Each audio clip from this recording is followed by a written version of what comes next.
Selamat pagi, Bu Dosen dan teman-teman sekalian. Kami dari kelompok 10 akan memulai presentasi mengenai pengendalian untuk keamanan informasi. Next.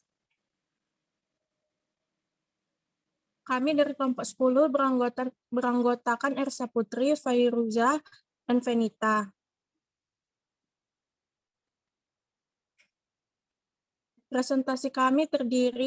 Pembahasan presentasi kami terdiri atas pendahuluan, 2 konsep keamanan informasi fundamental, dan yang ketiga memahami serangan yang ditargetkan. Untuk materi pertama mengenai pendahuluan akan disampaikan oleh Fairuza. Oke. Yang pertama yaitu pendahuluan, di mana setiap organisasi bergantung pada teknologi informasi.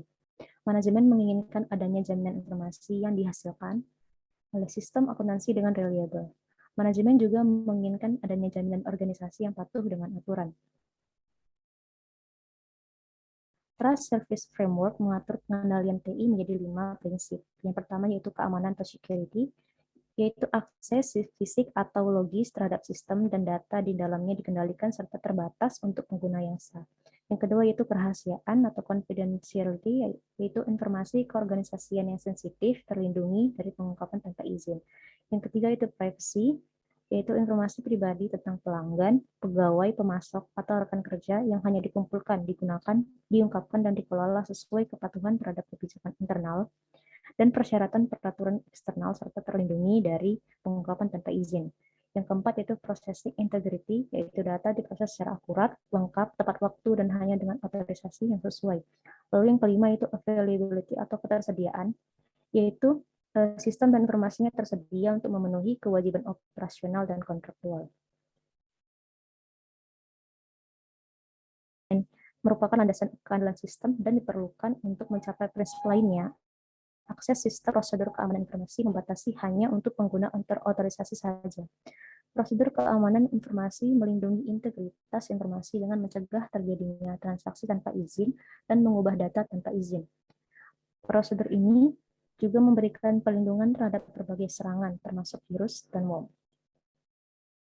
Selanjutnya yaitu konsep keamanan informasi fundamental, di mana keamanan merupakan masalah manajemen, bukan hanya masalah teknologi. Jadi, walaupun keamanan informasi yang efektif mensyaratkan penggunaan alat-alat berteknologi seperti firewall, virus, antivirus, dan sebagainya, keterlibatan serta dukungan manajemen senior juga menjadi dasar keberhasilan. Manajer senior harus berpartisipasi dalam pengembangan kebijakan karena mereka harus memutuskan sanksi yang akan diberikan jika ada ketidakpatuhan. Dukungan manajemen puncak diperlukan untuk mendukung pelatihan dan komunikasi keamanan informasi yang berjalan dengan baik. Manajer senior juga harus mengotorisasi investasi sumber daya yang diperlukan untuk mengatasi ancaman dan mencapai keamanan tertinggi.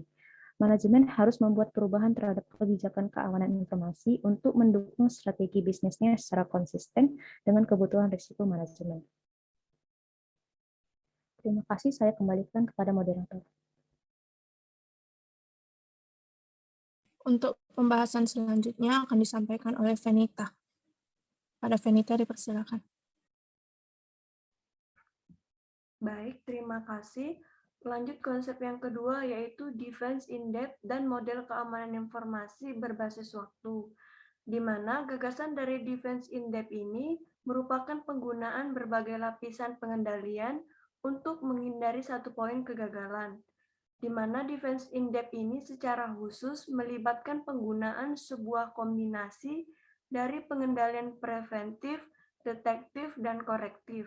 Tujuan dari model keamanan berbasis waktu atau time-based model of security adalah menggunakan kombinasi perlindungan preventif, detektif, dan korektif yang melindungi aset informasi cukup lama agar memungkinkan organisasi untuk mengenali bahwa sebuah serangan tengah terjadi dan mengambil langkah-langkah untuk mengagalkannya sebelum informasi hilang atau rusak.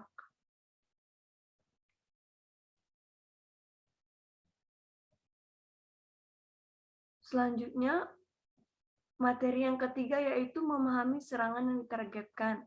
Berikut langkah-langkah dasar yang dilakukan para penjahat untuk menyerang sistem informasi suatu perusahaan. Yang pertama itu melakukan pengintaian atau conduct resonance, di mana di sini para penyerang komputer untuk memulai aksinya itu dengan mengumpulkan informasi mengenai target mereka, di mana tujuannya ini untuk mempelajari sebanyak mungkin tentang target serta mengidentifikasi kerentanan potensial. Lalu yang kedua itu mengupayakan rekayasa sosial atau attempt social engineering, di mana salah satu teknik yang umum digunakan adalah penyerang menyamar sebagai seorang eksekutif yang tidak dapat memperoleh akses jarak jauh terhadap sejumlah file penting. Biasanya, penyerang menghubungi seorang asisten administratif yang baru saja dipekerjakan dan memintanya untuk membantu mendapatkan sejumlah file penting. Lalu yang ketiga, memindai dan memetakan target atau scan and map the target. Jika seorang penyerang tidak berhasil memasuki pengintaian terperinci melalui rekayasa sosial, maka langkah selanjutnya adalah melakukan lebih banyak pengintaian untuk mengidentifikasi titik-titik potensial entry jarak jauh. Lalu yang keempat ada penelitian atau research. Segera setelah penyerang mengidentifikasi target-target spesifik dan mengetahui jenis versi perangkat lunak yang dijalankan, langkah selanjutnya adalah melakukan penelitian untuk menemukan kerentanan yang terdeteksi pada program-program serta mempelajari bagaimana memanfaatkan kerentanan tersebut. Lalu yang kelima ada mengeksekusi serangan atau execute the attack, di mana di sini penyerang itu memanfaatkan kerentanan untuk mendapatkan akses tanpa izin terhadap sistem informasi target. Lalu yang terakhir itu menutupi jejak atau cover track. Di sini setelah memasuki sistem informasi pengguna, sebagian besar penyerang itu berupaya untuk menutupi jejak dan menciptakan pintu belakang yang dapat digunakan untuk mendapatkan akses jika serangan awal mereka diketahui dan pengendalian diimplementasikan untuk mengembok metode entry tersebut. Sekian materi dari saya kembalikan kepada moderator.